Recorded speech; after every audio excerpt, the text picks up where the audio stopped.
हर हर महादेव। कैसे हैं आप सभी लोग। हम आशा करते हैं सभी लोग अच्छे होंगे। तो देर ना करते हुए आज की वीडियो को शुरू करते हैं। आप सभी जान चुके हैं ये जो वीडियो है नागपंचमी को लेकर है। तो नागपंचमी के विषय में कुछ जानकारी हम लेकर आए हैं जो आपके सभी के साथ शेयर करना चाहते हैं। तो सबसे पहले हम लोग बात करते हैं कि जो नागपंचमी का त्यौहार है वो कब मनाया जाएगा। इस बार 2023 अगस्त में। तो श्रावण का महीना चल रहा है, आप सभी जानते हैं, और अब तो बहुत कम दिन बचे हैं श्रावण मास के।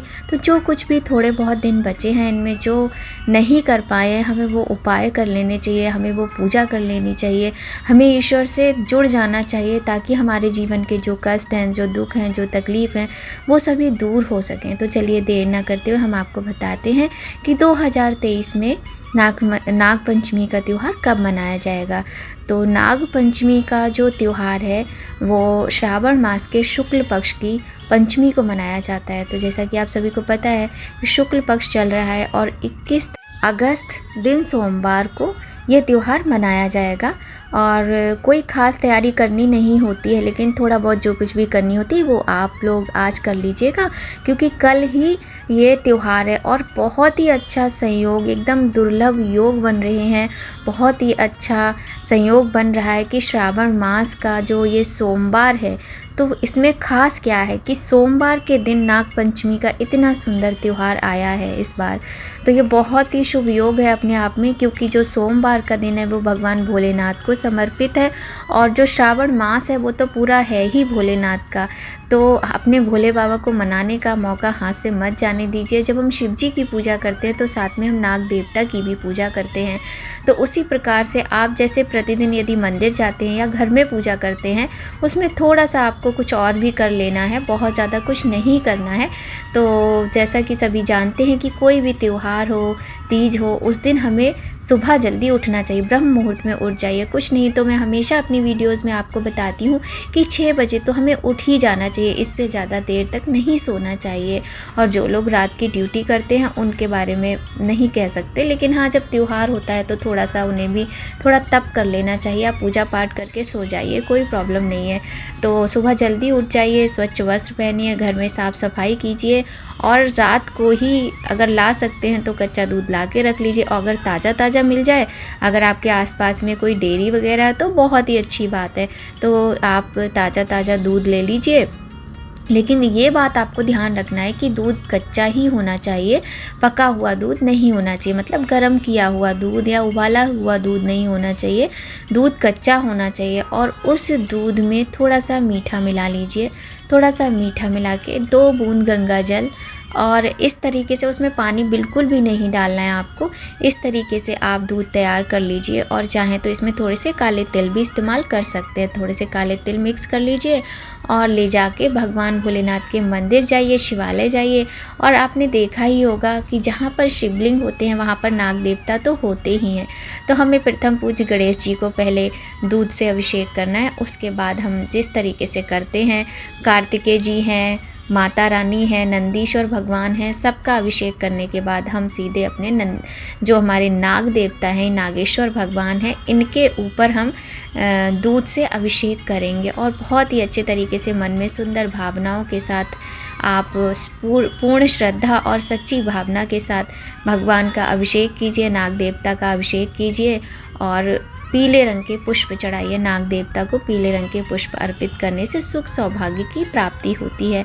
आप चाहें तो कुछ भी मिष्ठान चढ़ा सकते हैं, बहुत ज़्यादा कुछ नहीं करना है, बस इतना ही करना है।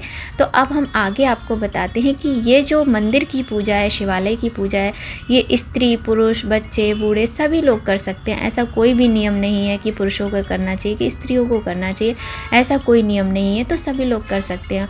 और उसके बाद में अब घर में हम कैसे पूजा करें, क्योंकि देखिए शिवालय में तो पूजा हमें करनी ही करनी है, लेकिन घर में भी करनी है, क्योंकि जो त्यौहार होता है वो हमारे घर परिवार की सुख समृद्धि के लिए होता है ना। तो हमें घर में पूजा करनी है। तो घर में आप चाहें तो, जैसे पहली बात तो मैं ये कहना चाहूँगी कि जो भी आपके परिवार में, आपके ख़ानदान में, आपके यहाँ परंपरा है, उसके अनुसार आप अपने सासू माँ से पूछ कर कीजिए, जैसे भी होती है। और यदि मान लीजिए किसी को प्रॉब्लम है, किसी के सास होती नहीं है, या किसी की सासू माँ बताती जानती नहीं है, या किसी की सासू माँ बहुत दूर है, या किसी की सासू माँ आजकल ज़्यादातर स्मार्ट हो गई हैं, कहती हैं जैसे चाहें वैसे कर लो, क्योंकि उन्हें भी मालूम है कि इस भाग दौड़ भरी दुनिया में इंसान के पास कितना समय है, तो इंसान जो कर रहा है वो अच्छा है। तो यदि ऐसा है तो मैं आपको बताती हूँ कि आपको कैसे करना है। हल्दी, और बहुत से लोग कोयला भी इस्तेमाल करते हैं, कुछ लोग आटा इस्तेमाल करते हैं, कुछ लोग चंदन का इस्तेमाल करते हैं। तो आप नाग देवता की प्रतिमा बना लीजिए, 3 या 5 प्रतिमा बना लीजिए, 5 ज़्यादा उचित रहेंगी। और 5 प्रतिमा का मतलब समझ रहे, कुछ नहीं, आपको बस लाइन ड्रॉ करनी है, सांप की शेप में लाइन ड्रॉ कर लीजिए। उनका मुँह ज़रूर बनाइए। उनका मुख बनाने के बाद आप उन पर जल छिड़किए, दूध के छींटे दीजिए, उसके बाद में उनको तिलक कीजिए और पुष्प चढ़ाइए और उनसे प्रार्थना कीजिए कि आपके घर में किसी भी तरह का कोई कष्ट कभी ना आए, और वो अपना आशीर्वाद, अपनी कृपा आपके परिवार पर, हमारे परिवार पर, बच्चों पर बनाकर रखें।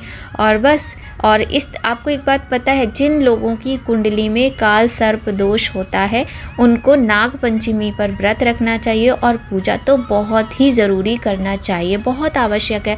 और काल सर्प योग जो होता है ना, वो मनुष्य के जीवन को अस्त व्यस्त करके रख देता है, एकदम त्रस्त करके रख देता है। ये मेरे अपने पर्सनल अनुभव हैं। और आज का जो समय है ना फ्रेंड्स, आज के समय में ज़्यादातर लोगों की कुंडलियों में काल सर्प दोष होता है। तो कभी किसी के भाग्य में बैठा होता है, तो कभी किसी के आर्थिक भाव में बैठा होता है, तो कभी किसी के वैवाहिक भाव में बैठा होता है। तो जिस भी भाव में बैठा हो कोई फ़र्क नहीं पड़ता, यदि आप ये सारे उपाय करते हैं, पूजा करते हैं। आप चाहें तो काल सर्प दोष की पूजा भी करा सकते हैं। और इसी दिन, क्योंकि ये दिन तो बहुत ही शुभ है। आपको पता है, जब नाग देवता की हम पूजा करते हैं तो हमारे पितृ भी प्रसन्न होते हैं। और शिव जी की पूजा तो करना भूलना ही मत, क्योंकि जो ये नाग देवता होते हैं ना, ये भगवान भोलेनाथ के ही होते हैं, ये तो हम सभी जानते हैं। तो बहुत अच्छे से पूजा कीजिए। और अब हम आपको बताएंगे कि इस दिन कौन से काम ऐसे हैं जो हमें नहीं करना चाहिए, जिनको करने से हमें दोष लग सकता है। तो हम आपको बताना चाहते हैं। देखिए, जिन्हें नहीं मालूम है कोई बात नहीं, और जो भूल चूक हो जाती है वो तो भगवान है, हम लोग बच्चे हैं उनके, वो हमेशा ही क्षमा करते हैं। लेकिन अगर आपको याद रहता है तो मैं बताना चाहती हूँ आपको कि क्या नहीं करना चाहिए। तो नाग पंचमी के दिन सबसे पहली चीज़ जो है वो आपको मिट्टी नहीं खोदनी चाहिए, चाहे वो खेत हो, चाहे वो गमले हों, चाहे किसी भी तरह की मिट्टी हो। आपको मिट्टी में कोई भी औजार कुछ भी आपको नहीं डालना है, किसी भी तरीके से खोदना नहीं है मिट्टी को। ये तो हो गया एक नियम। दूसरा नियम मैं आपको बताती हूँ कि हमें किसी भी नुकीली चीज़, लेकिन जैसे सुई का इस्तेमाल कहते हैं नाग पंचमी के दिन, नहीं करना चाहिए। और तीसरा, लोहे का तवा का इस्तेमाल भी नहीं करना चाहिए। और चौथी चीज़ हम आपको बताना चाहेंगे कि जो दूध होता है ना, वो जिंदा सांप को नहीं पिलाना चाहिए, क्योंकि जो दूध होता है वो जहरीला होता है सांप को पिलाने के लिए। इसीलिए हमें भगवान पर चढ़ाना चाहिए, ना कि जीवित सांप को दूध पिलाना नहीं चाहिए कभी भी। तो इसी तरीके से काफ़ी सारी चीज़ें हैं जो हम अगर ध्यान रखें, कोशिश करें तो ध्यान रख सकते हैं। जो हम ना करें तो हम इन पापों से मुक्ति पा सकते हैं। खूब अच्छे से पूजा कीजिए, घर में अच्छे से खाना बनाइए, पकवान बनाइए, भगवान को भोग लगाइए। आप चाहें तो नाग स्तोत्र का पाठ कर सकते हैं, और शिव चालीसा, शिव स्तोत्र, शिव जी से रिलेटेड जितनी भी चीज़ें आप वो कीजिए, मंत्रों का जाप कीजिए। अगर आपको नाग स्तोत्र का पाठ करना है तो आप वो कीजिए, बहुत अच्छा, बहुत ही उत्तम रहता है सभी के लिए। और नाग पंचमी पर नाग देवता की पूजा करने से जब नाग देवता प्रसन्न होते हैं, भगवान भोलेनाथ प्रसन्न होते हैं। अब पहले तो ये देखिए, हमारा हिंदू धर्म, हमारी भारतीय संस्कृति कितनी महान है कि वृक्षों की और ये जीव जंतुओं की पूजा किस तरह से की जाती है, कैसी कैसी कहानियाँ हैं ना, कितनी अच्छी अच्छी महान कहानियाँ हैं हमारे पुराणों में, शास्त्रों में, भगवान नाग देवता की भी। तो खूब अच्छे से पूजा कीजिए। और कहते हैं नाग देवता की पूजा करने से लक्ष्मी माता सदैव प्रसन्न रहती हैं। और आपने देखा ही है कि भगवान विष्णु जो हैं वो तो शेषनाग जी की शैया पर सदा ही रहते हैं माता लक्ष्मी के साथ। तो माता की और साथ में लक्ष्मी नारायण दोनों की ही कृपा बनी रहती है। और भोलेनाथ का तो श्रृंगार है नाग देवता। तो फ्रेंड्स, बहुत ही सुंदर, बहुत ही उत्तम दिन है नाग पंचमी का, सोमवार का दिन, ऊपर से नाग पंचमी की तिथि, श्रावण मास, बहुत ही सुंदर संयोग है, सर्वार्थ सिद्धि योग है। बहुत अच्छे से पूजा कीजिए। ब्रह्म पुराण के अनुसार ब्रह्मा जी ने इसी दिन जो ये श्रावण मास के शुक्ल पक्ष की पंचमी होती है, इस दिन नागों को पूजने का वरदान दिया था कि नागों की पूजा की जाएगी नाग पंचमी के दिन, श्रावण मास के शुक्ल पक्ष की पंचमी को। और इस दिन तक्षक, पिंगल, अनंत, कारकोटक, बासुकी आदि नामक नागों की पूजा करने का विधान है।